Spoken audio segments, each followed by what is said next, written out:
আজ তোমাদের দেখাতে চলেছি দেশি মুরগির রেসিপি। তো দেখো, সবার প্রথমে আলুগুলোকে একদম ব্রাউন কালার করে ভেজে নামিয়ে নিচ্ছি।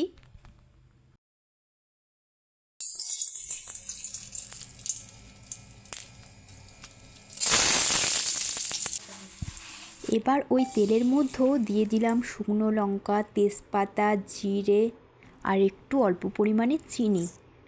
তারপর দিয়ে দিলাম কুচিয়ে রাখা পেঁয়াজ। পেঁয়াজগুলো ভাজা হয়ে গেলে পরে এর মধ্যে দিয়ে দিলাম 4টে কাঁচা লঙ্কা।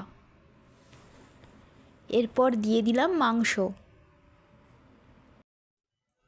মাংসটাকে পেঁয়াজের সঙ্গে মিশিয়ে ভালো করে ভেজে নেওয়ার পরে এর মধ্যে আদা কুচি আর রসুন কুচি, টমেটো দিয়ে দিলাম।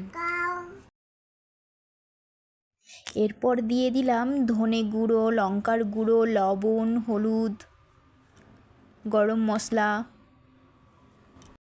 সবগুলোকে মাংসের সাথে ভালো করে মিশিয়ে ভেজে নেওয়ার পরে এখানে জল দিয়ে দিলাম 1 বাটি মতো কষাইয়ের জন্য।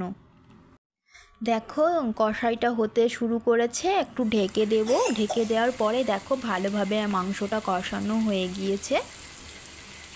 তোমরা মাংসের মধ্যে মুরগির পা মানে টেংরি যেটাকে বলে ওটা দেখে অনেকে অনেক কিছু বলতে পারো, কিন্তু ওটা আমার খুব ভালো লাগে, সেই জন্য আমি ওটা আনতে বলেছিলাম।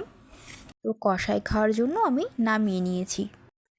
তো 2 থেকে 3 বাটি মতো জল দিয়ে 7 থেকে 8 মিনিট রান্না করার পরে কিন্তু দেখো হয়ে গিয়েছে মাংসটা। এবার উপর দিয়ে ধনেপাতা কুচিয়ে আর কিছুটা লেবুর রস ছড়িয়ে দিয়েছি। তো 1 মিনিট পরে নামিয়ে নিয়েছি। তো একটু শুকনো রেখেছি কারণ রুটি দিয়ে খাওয়া হবে। কেমন লেগেছে তোমরা অবশ্যই কমেন্ট করে জানাবে।